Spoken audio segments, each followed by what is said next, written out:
جو گفتگو ہوئی صدر صاحب نے کچھ باتیں آپ کے سامنے رکھیں اور یقیناً یہ وہ تمام ایشوز ہیں وہ عموم بات کی اس میں ڈائریکٹ آ کر بات کروں گا جو مختلف یہ گرانٹس ہیں گرانٹس کے حوالے سے کہ ان میں ایک باقاعدگی ہو اور اس کو ڈویژنل سطح پہ وہ کیا جائے. تو یا تجزیہ ہے وہ یہ ہے کہ جو مسائل آپ کو درپیش ہیں وہ دراصل ان دو بنیادی نکات کے ارد گرد گھومتے ہیں. کمرشلائزیشن جہاں پروفٹ میکنگ مالک کا انویسٹر کا ایک مقصد ہوتا ہے آبجیکٹو ہوتا ہے, ادروائز وہ کیوں اپنے کروڑوں اربوں روپے کسی چینل پہ لگائے گا, کیا ضرورت ہے, وہ یہی چاہتا ہے کہ وہ پیسے مزید کمائے, اور دوسرا وہ اثر رسوخ بھی چاہتا ہے. یہ دونوں چیزیں حکومت کے لیے مشکلات پیدا کرتی ہیں. اچھا, صرف پیسے کی مشکلات نہیں ہوتی, پیسہ اگر وہ کما رہے ہیں تو انڈسٹریز اور بھی بڑی چل رہی ہیں, فارماسیوٹیکل انڈسٹری بھی ہے, گاڑیوں کی انڈسٹری بھی ہے, کپڑوں کی بھی ہے, فوڈ انڈسٹری بھی ہے. انڈسٹری مسئلہ نہیں ہے, لیکن اس میں یہ جو پولیٹیکل نیوزنس ویلیو آ جاتی ہے, اس کی وجہ سے پھر حکومت جب ہاتھ ڈالتی ہے کسی پر یا کنٹرول کرتی ہے تو پھر ایک شور شرابہ پیدا ہوتا ہے, ایک انتشار پیدا ہوتا ہے. اور آپ کو پتہ ہے کہ پی ٹی آئی ہی کے دور حکومت میں کچھ سال پہلے جب وفاقی سطح پر وہ ہم نے کچھ کوشش کی تھی, اور اس میں بیسیکلی کوشش کا مقصد مالکان کو تھوڑا سا کنٹرول کرنا تھا اور نیچے ذرا پیسے کو نیچے کی طرف لے کے جانا تھا. اس پر آپ کو پتہ ہے کتنا بڑا ہنگامہ ہو گیا, اور اسی ہنگامے کا نتیجہ ہے کہ بعض میڈیا ہاؤسز آج بھی پی ٹی آئی کے ساتھ کوئی زیادہ خوش نہیں ہے ہم سے. میں یہ نہیں کہوں گا کہ ہمارے ساتھ مخالفت کریں, لیکن خوش بھی نہیں ہے ہم سے. مسئلہ سارا یہ آ جاتا ہے کہ یا تو آپ کو کمپرومائز کرنا پڑتا ہے, اور اگر آپ کمپرومائز نہیں کرتے اور آپ پھر بھی ریفارمز کی کوشش کرتے ہیں پھر مسائل پیدا ہوتے ہیں. اب یہ بات میں کرنا, چونکہ آپ سب اس انڈسٹری سے تعلق رکھتے ہیں تو آپ کو پتہ ہے, میرے خیال میں آپ کو کوئی نئی بات نہیں بتا رہا, لیکن یہ بات آپ کو میں قسمیہ کہتا ہوں, ذاتی حیثیت میں قسمیہ طور پہ یہ بات کرتا ہوں کہ کئی میڈیا اداروں کے ساتھ میری پرسنلی انٹریکشن ہوا ہے, اور میں نے ان کو کہا ہے کہ یہ جو آپ لوگ کر رہے ہو یہ بہت زیادہ ظلم ہے اپنے ساتھ. پھر کچھ ہمارے مذہبی جو گروپس ہیں ان کا بھی بعض شدت پسندی کی طرف چلے گئے, دونوں جانب سے شدت پسند ایلیمنٹ بھی آ گیا ہے اس پورے معاملے میں.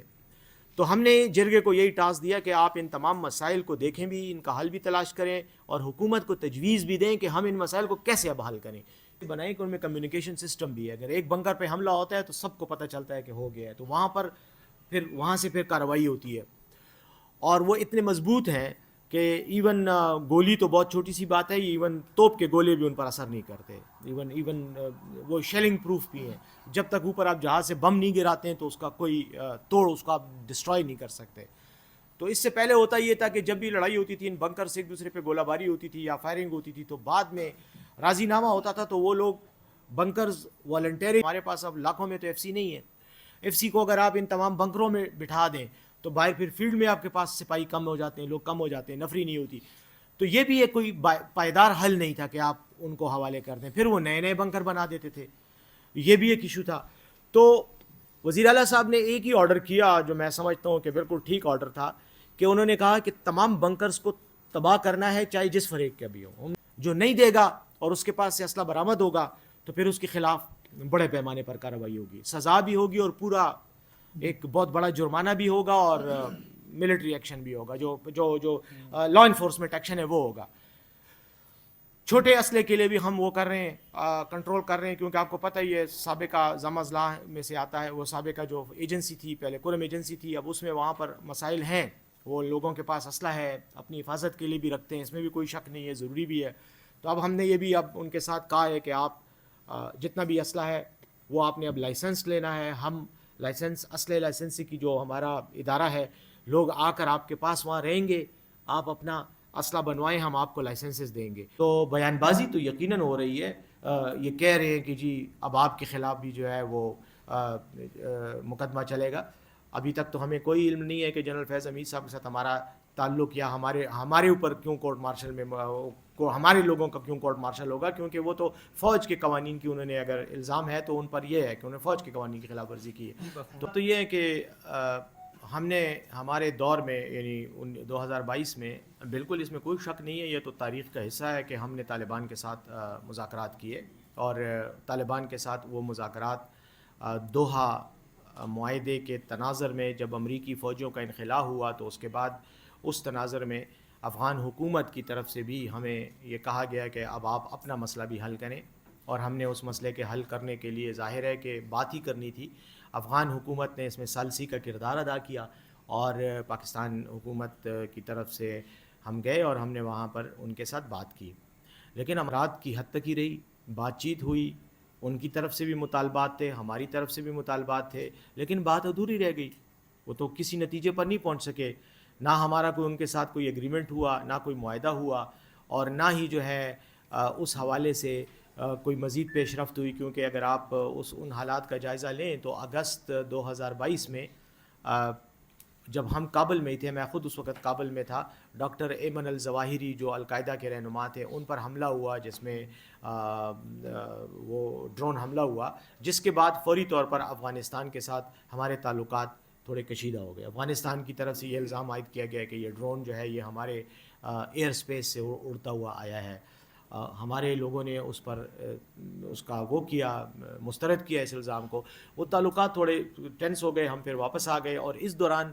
میں نے جیسے پہلے بھی کہا تھا, بار بار کہہ چکا ہوں کہ طالبان نے اس وقت جب ہم گئے ان کے ساتھ مذاکرات کا آغاز کیا تو انہوں نے اپنی طرف سے سیز فائر کا اعلان کیا. غیر نام ہے کسی بھی نظام کو تبدیل کر کے نئے نظام کو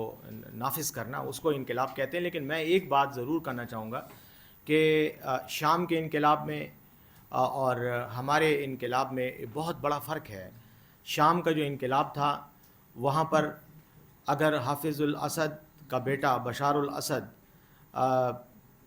فوج کو حکم دیتا تھا کہ تم گولی چلاؤ مخالفین پر,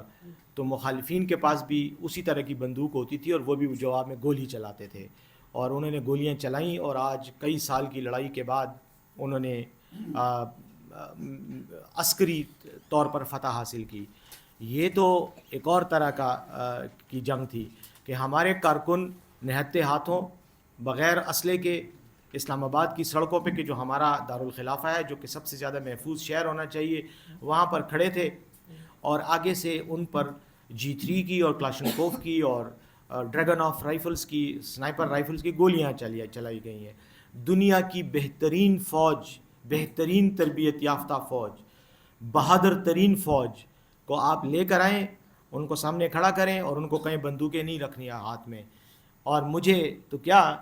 کسی بچے کو ہاتھ میں کلاشنکوف دے دیں کہ ان پر فائر کرو, تو دیکھو وہ کیسے بھاگتے ہیں. تو یہ تو ہمارے ساتھ تو وہ ہوا ہے, اور ہم نے, ہماری کامیابی ہے یہ. نہیں, میں ذرا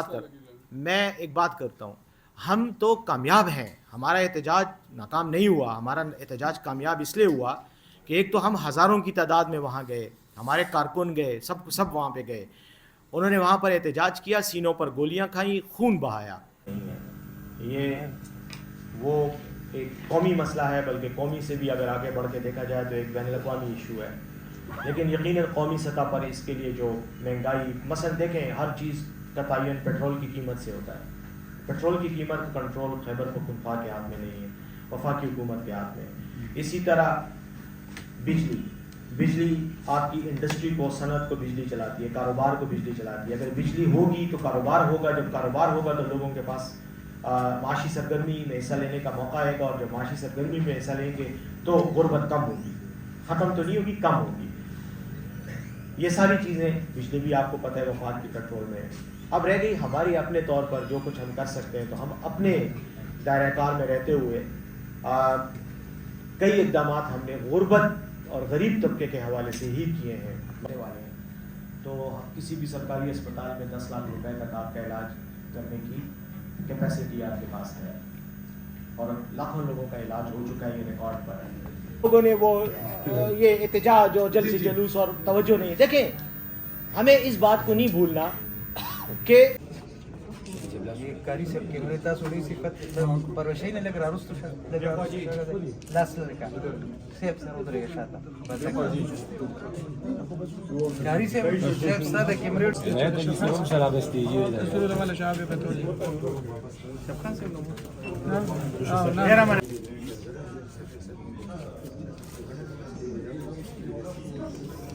ٹھیک شو مہربانی یادگاری لگا دیں.